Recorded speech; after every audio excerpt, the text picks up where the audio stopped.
Bhagawatha Vahini, Chapter 17, Recalling the Bygone Days.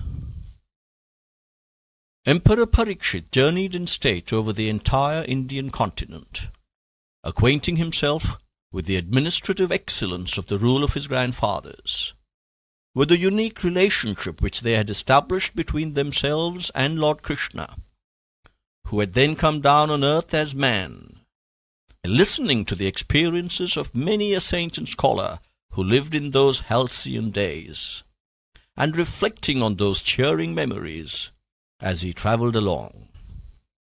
Often he was overcome with remorse at the thought that he was not alive during those days when the grandparents were in such heavenly bliss. While thus immersed in the joy of recollecting the annals of his forefathers and the glory of those bygone days with Krishna, Vyasa, the great sage, appeared before him quite unexpectedly. He welcomed him with great honour and offered him an elevated seat. The sage praised the rule of Parikshit and said that he was reminded of the reign of the Pandavas. The young king listened reverentially to his talk. After some time, Vyasa said, "Son, I must be going now." But Parikshit said, "It is like placing a dish of delicacies before a starving man, and just when he is about to stretch his hand towards it, dragging it away from his grasp. Your accounts of the adventures of my grandfathers and of the splendour of Sri Krishna are like the most precious gems spread out before me. But you caused the most painful disappointment to me by refusing to let me have them. Your leaving me just now makes me feel desperately sorry." He pleaded with the sage to stay a little longer. "Tell me on what mission you have come.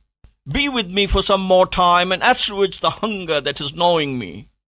I miss the great good fortune that my grandparents had to spend their lives with the Lord himself.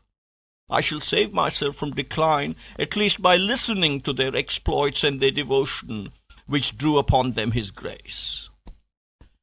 Seeing the king, who prayed in great earnestness and humility, Vyasa said, "Son, do not feel that you are in any way inferior or less endowed with good fortune. I declare that no one else had such good fortune as you earned, for you drew upon yourself the grace of the Lord the moment you were born. The Lord Vasudeva gave you the breath of life. He raised you in his arms and played with you while you were yet a baby. You two stuck to him so close that you scarce kept aloof. Your youngest grandfather, Sahadeva, had to pluck you by force from Krishna and hand you over to the women in the inner halls. You were named ceremonially by Vasudeva himself. What a memorable scene it was! You showed us that you were a wonderful child. You followed with your eyes the Lord wherever he moved, whichever side he turned. You were intent on pariksha, or finding out where he was, as no one else was in that hall that day. Krishna hid himself very cleverly behind pillars and tried various means of diverting your attention away from him. But you proved too clever even for him.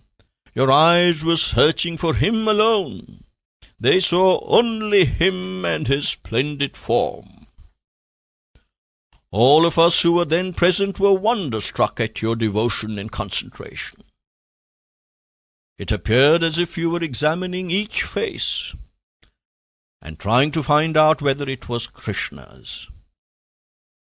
Your face fell when you saw it was not. It blossomed when your eyes saw him and him only. Scholars and simple folks, ryots and rajas, realized that you were a remarkable child. That is the reason why, when your grandfather Dharmaraja prayed to him to give you an appropriate name, he named you after your strange behavior, Parikshit. That is, he who examines, he who tries to find out. When the Lord announced this name to Dharmaraja in the hearing of that vast gathering of courtiers and scholars and sages, they all applauded, saying, "Very apt, excellent, fine." Being so richly favoured by fortune, it is not meet that you should condemn yourself as unlucky. You were fondled by the Lord. He played with you and watched your gambols. He gave you your name. How few earn this fortune! Do not consider these just common gifts of grace. Tears of joy welled from the eyes of Parikshit at these words. He had a question rising up from his throat, but Vyasa saw him swallowing it, and so he patted him on the shoulder and encouraged him to ask it. "Son, it looks as if you desire to put some query to me. Ask without hesitation. Do not quail." Taking courage from this prompting, Parikshit said, "Worthy master, man cannot know the value of either joy or grief unless he is aware of them. The joyful contacts of which you spoke now were awarded to me when I was scarcely aware of the bliss inherent in them. Real joy can be tasted only when one is conscious of its value. If a child is given a 1,000,000,000-rupee diamond, it will only deal with it as a lump of glass. The happiness of being with the Lord, which you say I had in my childhood, is as ineffective as the joy experienced in past births. I did not know then what precious moments they were. Had I known it, were I capable of knowing it, I could have treasured that joy forever. Now it is all mere inference. I have no ocular proof of the grace of the Lord which I received then, so I depend now on auricular proof only. So please tell me of the greatness and glory of Krishna. Let my ears drink the nectar of those stories." Vyasa was moved by his entreaty. He agreed. "Son, do you consider his leelas to be just one or two? How can I relate to you his leelas which are beyond one's capacity to enumerate? So ask about what he did in connection with some particular person, or during some particular incident or situation. I shall gladly tell you all the details." Parikshit was elated at this. He begged him with folded hands, "Master, tell me how this great attachment between my grandparents and Lord Krishna was born." Vyasa burst into laughter. "Son, your earnestness surprises me much, for only such earnest individuals can get jnana. I am delighted that you have this deep yearning. So, I shall tell you what you have asked for. Listen." Saying this, Vyasa made himself comfortable in his seat. Parikshit too got ready to hear, with a heart that was blossoming with joy, and ears that widened in the eagerness to listen. "Son, King Drupada grew anxious to give his only daughter in marriage to a suitable groom, but could not succeed in securing one in spite of the most diligent search. So he announced a Swayamvara, or a festival for choosing a bridegroom. And kings of great might and majesty assembled in his capital, along with scholars endowed with charming personality, all eager to wed the princess whose beauty was unexcelled in the 3 worlds. They were all proud of their wealth and valour, for they felt they could win her by those attainments. In that assembly hall, the king had fixed a contrivance on a pillar.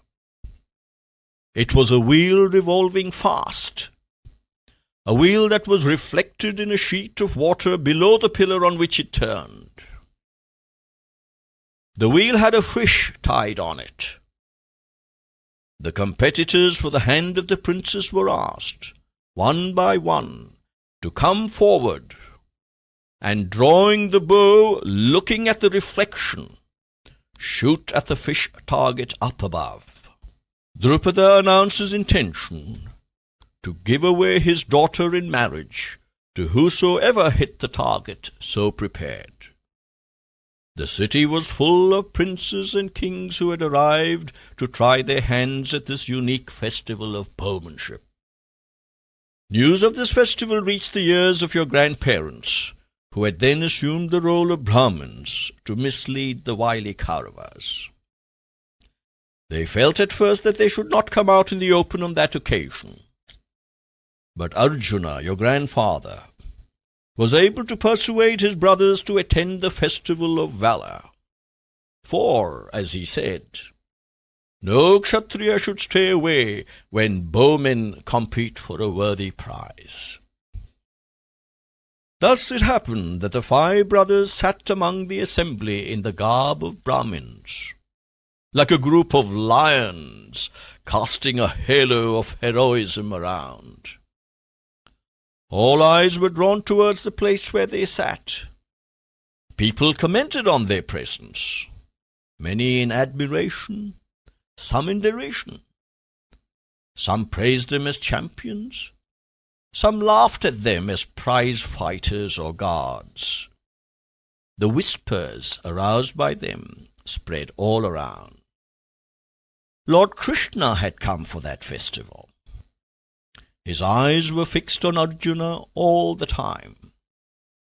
This was noticed by his brother Balarama, who spoke something to his brother. At last the Swayamvara contest began.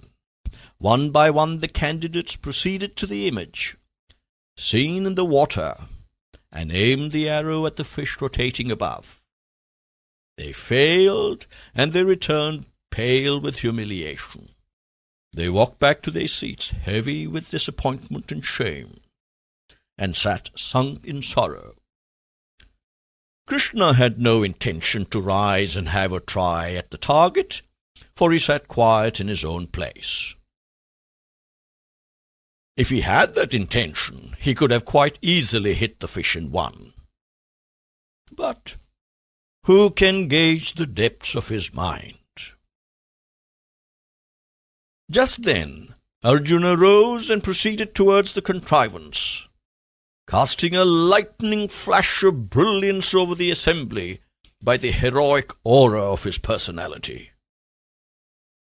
Draupadi the princess lifted her head and watched him in admiration. Her mind merged in that flash of light.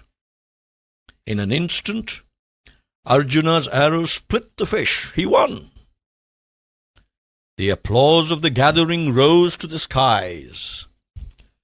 The princess came forward and wedded him, placing a garland of flowers around his neck and holding his hand. When Arjuna emerged from the hall holding the hand of the bride, the horde of defeated kings and princes yelled that the rules of the contest were broken. Since a Brahmin who had no right to compete in bowmanship was allowed to participate and declared the winner. They fell on your grandfather in an angry clump. But Bhima pulled out a huge tree by its roots and whirled it at the crowd of foiled kings. Observing the fight between the disappointed groups of suitors and the Pandava brothers, Krishna and Balarama were smiling within themselves in appreciation of the successful feat of Arjuna. Your grandfathers had no knowledge who they were. They had not seen them any time previously. But when the Pandavas reached their residence, the humble home of a potter, with the newly won bride, the daughter of Drupada, and when Dharmaraja, the eldest brother, was describing with great exultation the events of the day, Balarama and Krishna, dressed in yellow silk and magnificent to behold, entered that lowly cottage. They fell at the feet of aged Kunti, mother of your grandfathers. Auntie, we are your nephews, they said. We are the children of Nanda and Yashoda. They introduced themselves. Then they touched the feet of Dharmaraja, prostrating themselves before him. Krishna approached Arjuna and drew him aside, with a sweet, simple expression of affection. I know you, but you do not know me. I am seeing you now for the very first time. I am the son of Vasudeva. My name is Sri Krishna. I am younger than you are. Still, when you achieve that victory in the royal palace, I recognize that you are the Pandava brothers, and so I understood that you had escaped from the palace of Lac, wherein you were when it was set on fire. From the moment my eyes fell on you at the gathering of suitors there, I somehow felt that you are Arjuna. I told my brother so. This is my brother Balarama. I was very happy that I recognized you, and my brother too shared the joy. At last I am able to meet you. The bride is the embodiment of virtue and intelligence. Speaking thus, Krishna called Arjuna to a distance and whispered in his ear, Cousin, it is not advisable that you come out in the open so soon. Stay on in disguise for short periods in one place or other for some more time. Then he took leave of his aunt and others and left along with his elder brother, Balarama. From that day, the affection between Krishna and Arjuna grew more and more intense. It grew into a huge tree and yielded fruits rich with sweetness, which they shared. In that sweetness, their minds merged and became one. Mark the first time that your grandfather met Lord Sri Krishna. He was at the wedding hall of Draupadi, the Kalyana Mandapa. The significance of this lies in the fact that they two were bound throughout the years in bonds of love and affection, of unfailing friendship. To consummate that friendship, Krishna taught him the highest wisdom. Did you note how chummy that consummate trickster was with your grandfather? With that question, Vyasa rose and collected his things in an attempt to depart. Observing this, Parikshit pleaded piteously, wiping the tears of joy that filled his eyes. Master, you have made the Lord stand clear before me with your description of his Leela and his grace. Please tell me more of the many occasions on which the Lord showered his mercy on my grandfathers, how he moved close with them and rescued them from calamity. Sleep is deserting my eyes and prompting me to listen to the glories of God. Make this night holy by relating to me the glory of the Lord. That alone can give me satisfaction. Let me spend the night in his thoughts. Your silence is causing me great agony. Vyasa saw the steadfastness and devotion of Parikshit and changed his decision. He said, Son, were the mighty miracles of Krishna 1 or 2 in number, I could have described them to you. If one had 1 billion tongues and the whole of eternity before him, description of his majesty can never be exhausted. All the gods bowed before him with folded hands. Sometimes he would raise his bhaktas to the skies. Very soon he will drag them down into the depths. He treated the world as a puppet show. He was always radiant with his smile.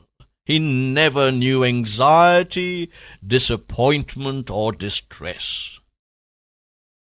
He behaved sometimes like a common man, sometimes as an innocent child, at other times as a near kinsman, or as an intimate friend, or as a masterful monarch. Sometimes he behaved as a playful cowherd boy. He had the capacity and the cleverness to play all roles with unique distinction. He loved your grandfather Arjuna with special fervour. He used to take him with him, whatever the occasion or place.